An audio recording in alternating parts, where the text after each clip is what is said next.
That should be the first thing you consume so that it facilitates a certain easy passage of food. Today, colon cancer, intestinal cancer are becoming so big, the incidence would be much lower. It enhances the aura within the system.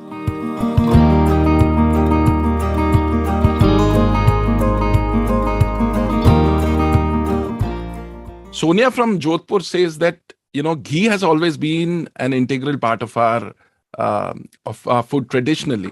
But given our sedentary way of living, does it make sense to continue with it in our food plan, or should we drop it? No, ghee has many useful things. She comes from Jodhpur, which are actually desert lands. In a place like that, ghee is very, very important because if there is… ghee has this capability. Normally, we must understand this. Today, we are mixing it with so many things, ghee and sugar, ghee and carbs and everything. Otherwise, generally, traditionally, ghee was always eaten as the first mouthful. The idea is, she comes from Jodhpur and if she's eating dal bati, well, it's soaked in ghee. There is no way you're going to eat this dal bati without ghee. It has to be soaked in ghee because the roughage of the cereal is such, without ghee, it's very hard for the thing to go through. And the idea of eating the first morsel with ghee is a lubricant which lubricates the entire alimentary canal. That should be the first thing you consume so that it facilitates a certain easy passage of food. And also there is a factor in India, in many ways, chili is the spirit of India, okay? Yeah. So, especially in Rajasthan, chili is… because even if a camel eats, it must be tasty. So it is really… really heavy on chili. When you eat very spicy food, it's very good to coat your tract with ghee before you consume that. In Andhra Pradesh, in Rajasthan, in various other places, wherever there is very hot, spicy food, eating ghee has been a part of Indian tradition. Leaving that aside, the importance of ghee is it keeps the alimentary canal clean. See, one important aspect of being physiologically and psychologically healthy is you must have a clean colon.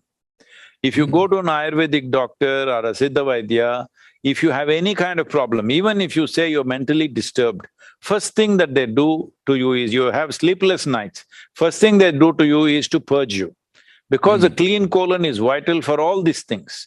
So one who consumes ghee in a proper manner, that person's colon will always be clean because nothing sticks there, nothing stays there for long periods of time. Today, colon cancer, intestinal cancer are becoming so big. I would say it is not that you can prevent this absolutely, but the incidence would be much lower if there is a certain amount of consumption of ghee. And the ghee must be of the right quality. I don't know what commercial ghees that people are eating today, but if it is properly made from cow's milk or even buffalo's milk, if the ghee is made, it has many important benefits. One particular benefit is that it… this is because you are saying it's an Ayurvedic conference, I think I can take the liberty of saying this. It enhances the aura within the system.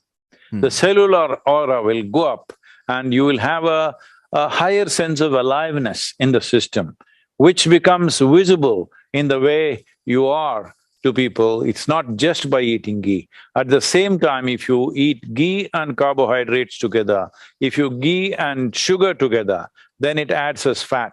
But if you eat just ghee or just with a small morsel of food that you eat ghee in the beginning, then it works more as a lubricant. Body's ability to digest ghee is very low when ghee goes in by itself. But when it is mixed with something else and goes, it tends to add fat. So in terms of sedentary life the question had, the sedentary life issue, that is relevant only when you're mixing it with sugar and carb. Otherwise, ghee does not make you fatten up in any way. It works more as a lubricant in the alimentary canal.